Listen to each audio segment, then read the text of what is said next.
Back at it again. Another vlog for the channel.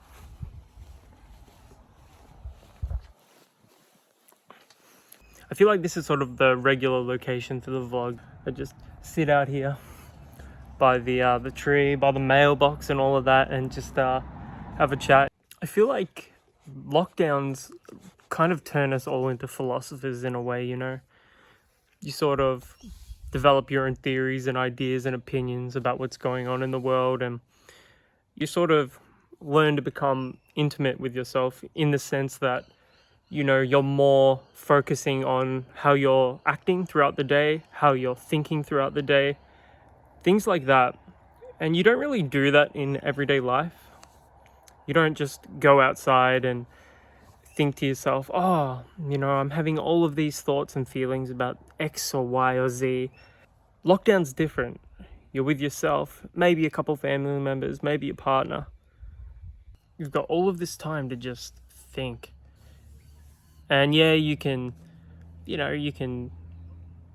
distract yourself with TV, video games, all of that crap.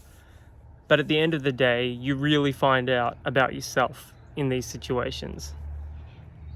And that's a blessing, and it's also a curse, because not very often in life you actually get these moments of just week-long periods where it's just you, and you're looking inside yourself and you're looking outside yourself. And I suppose it's sort of a more long-winded way of saying on lockdown you've got more time to think about yourself and consider your own, you know, your own personality, your own identity on things. One of the worst parts about lockdown is spending money on crap you just don't need. I know I'm not the only one guilty of this, so we've all been there. We've all been buying some outfits online to ease the pain of lockdown. And how much have we spent on all that junk? Billions?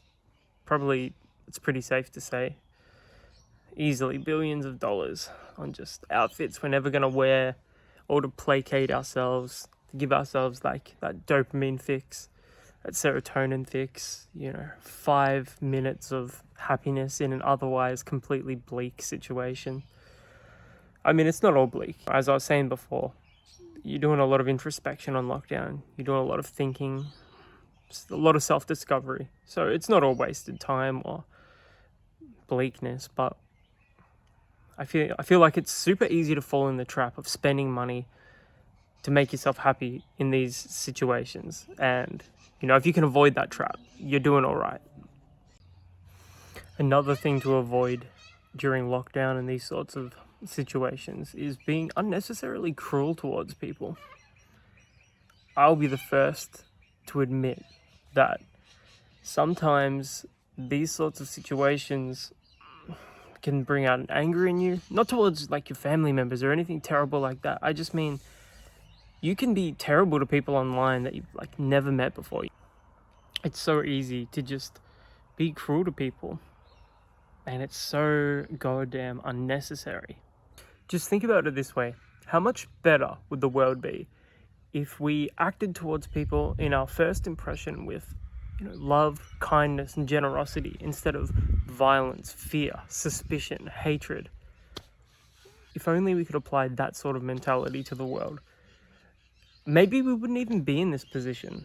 Maybe we're in this position because we bloody well deserve it through our just constant negativity and violence and hatred. I don't know. Maybe it's more complex than that. Maybe it's simpler than that. It's just food for thought at this point.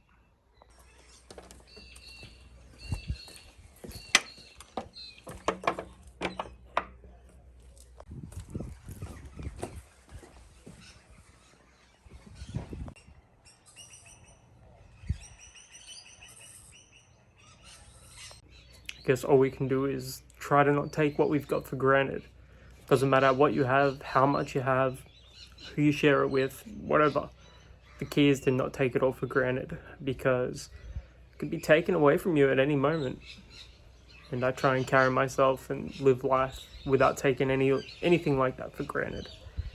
And that's one of the keys, I reckon.